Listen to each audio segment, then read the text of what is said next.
fait 5 minutes que ça sonne des sirènes de partout et je me demandais ce que c'était.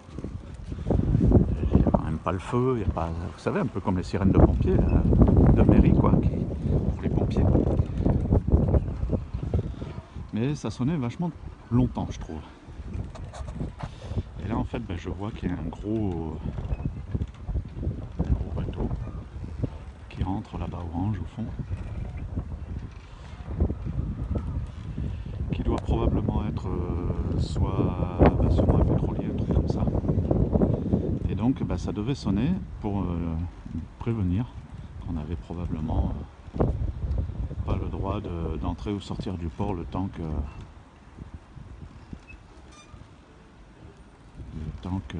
lui entre. Voilà, je pense que ça doit être quelque chose comme ça, je me renseignerai, mais je pense que ça doit être ça. Parce que juste après, justement, je le vois lui arriver.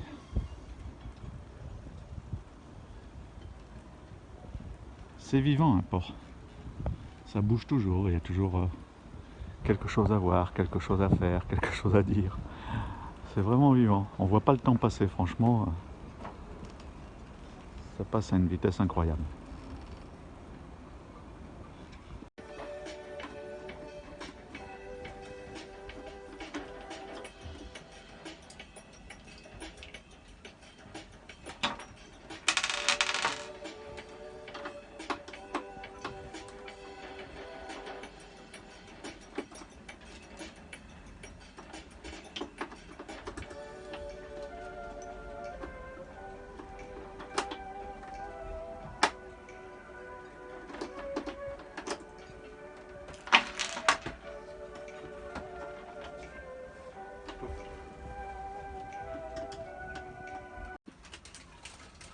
Salut les sparonautes. Alors aujourd'hui je vais vous parler de ça. Alors qu'est-ce que c'est?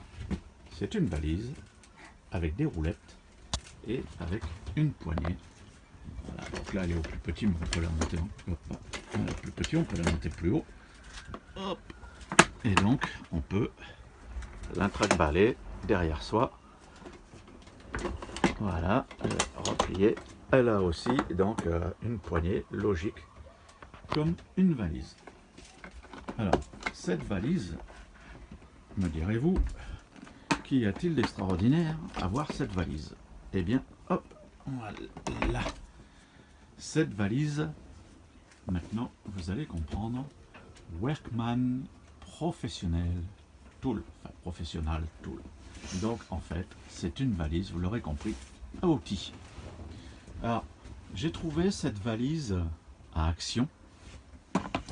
Rachel est contente parce qu'elle avait raison. Moi j'ai dit que c'était pas chez Action, mais si. À quel prix, Rachel?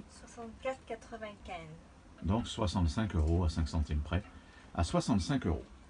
Ça fait un petit investissement, je suis d'accord. Mais regardez un peu l'intérieur. Donc on a des petits outils ici, hop, qui s'ouvrent comme ça. Voilà. Donc ça, je l'enlève parce que c'était pas avec. Je l'enlève. Voilà. Hop. Et hop. Ce que vous avez pour 65 €. Vous avez cette petite valise bien sympa où tous les outils sont rangés. Alors, il y a des clés à douille qui partent du 4 jusqu'au 19. Vous avez donc la clé qui va avec un cardan et une petite rallonge. Vous avez un embout ici, tournevis, avec toute une série de tournevis ici, là et ici, cruciformes de différentes tailles. Vous avez un, si j'arrive à le sortir, parce que c'est bien coincé, donc justement, c'est ça qui est sympa aussi, c'est que ça permet de tout rester à sa place quand on transporte. Un marteau, hop, un niveau, voilà, il est peut-être aimanté, je sais pas, j'ai pas tâté, non peut-être pas, je sais pas, il y a une bande, si peut-être, je sais pas. Donc un niveau à bulles,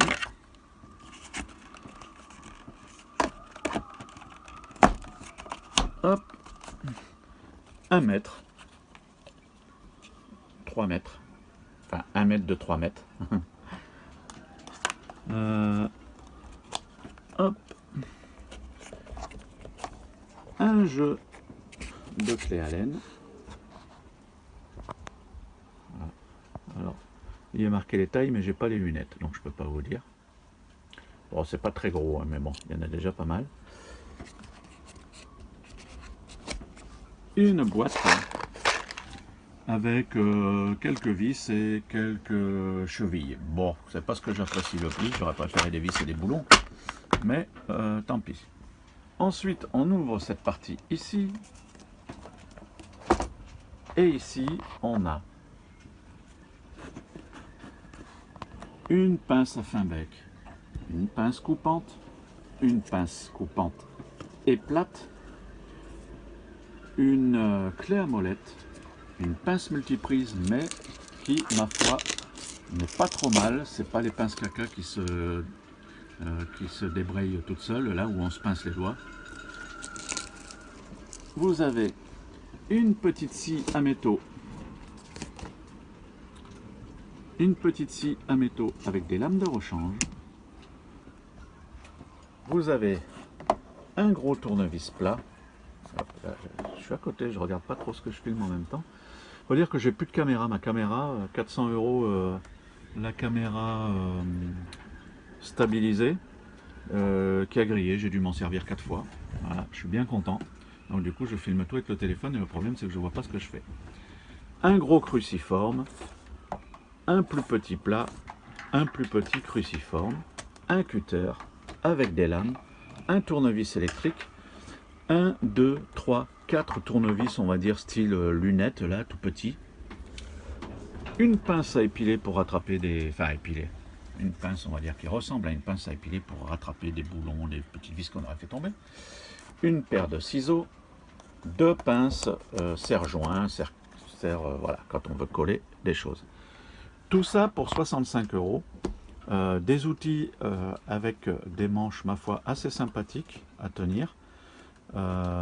Orange pour pas perdre, ça c'est sympa.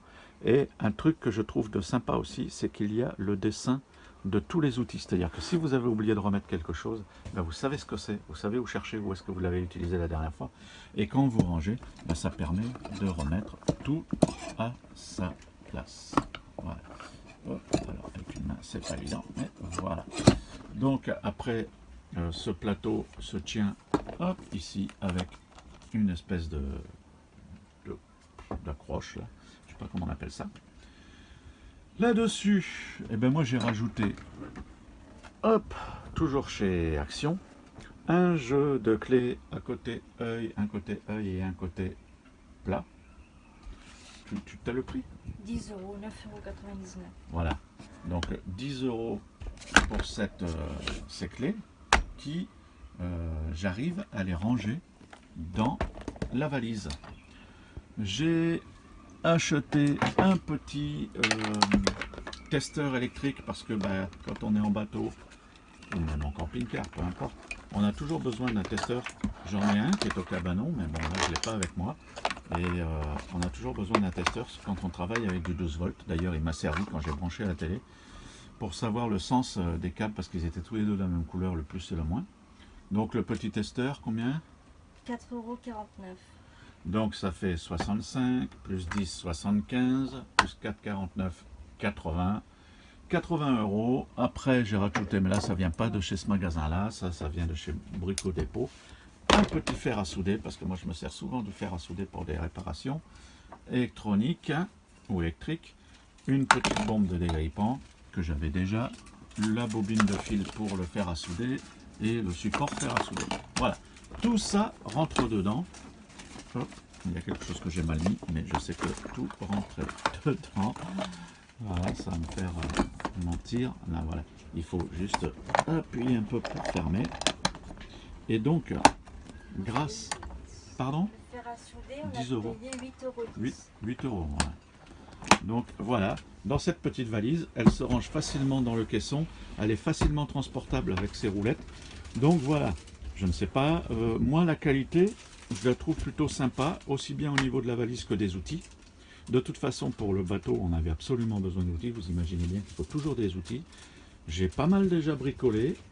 J'ai utilisé cette valise. Pour le moment, n'ai manqué de rien comme outil. J'ai réussi à me débrouiller avec tous les outils qu'il y a à l'intérieur de cette valise. Donc c'est déjà pas mal. Après, il y aura peut-être d'autres petites choses à rajouter. Mais franchement, c'est déjà bien sympa pour travailler. Voilà, donc on va dire un peu moins de... Enfin, 80 € à peu près. Vous avez quelque chose de sympa pour travailler. Et surtout, tout est rangé là-dedans. Quand vous voulez bricoler, une caisse à outils, bah, ça rouille, c'est du métal. Donc sur la mer, c'est pas bien conseillé. En plus, c'est très lourd à porter. Voilà, quoi, elle est petite, elle est des trucs pour poser quand on la pose sur les pieds. On peut la faire rouler sur le ponton. Donc voilà, c'est un article que je vous conseille, c'est pour ça que je vous en parlais. Maintenant, vous faites ce que vous voulez, bien entendu. Vous savez que moi, je n'ai aucun sponsor, donc je ne gagne absolument rien si vous achetez cette valise à outils, mais je vous donne juste mon impression et ça me permet justement de donner une impression réelle. Et moi, franchement, les outils, je les trouve de qualité. La première chose que j'ai été séduit, je vous dis, c'est la pince multiprise, parce que bien souvent, dans des kits pas chers, on a des pinces multiprises avec lesquelles on se pince les doigts qui glissent sur les écrous qui ne tiennent pas le réglage. Et je me suis même une fois fait très mal avec une pince comme ça, parce qu'il a fallu que je la rouvre, c'était coincé, j'avais la peau pincée des doigts entre deux, et c'était compliqué. Voilà. Donc, petite astuce bricolage, et bien entendu, comme je le disais, dans un bateau, on a toujours besoin d'outils. Là, voilà, j'ai tout là-dedans. C'est pas étanche, hein, je suppose pas. Disons que c'est étanche aux embruns ou à la pluie, mais pas étanche à aller dans l'eau. Voilà. Allez, sur ce, je vous dis à bientôt pour une prochaine vidéo. Bye bye.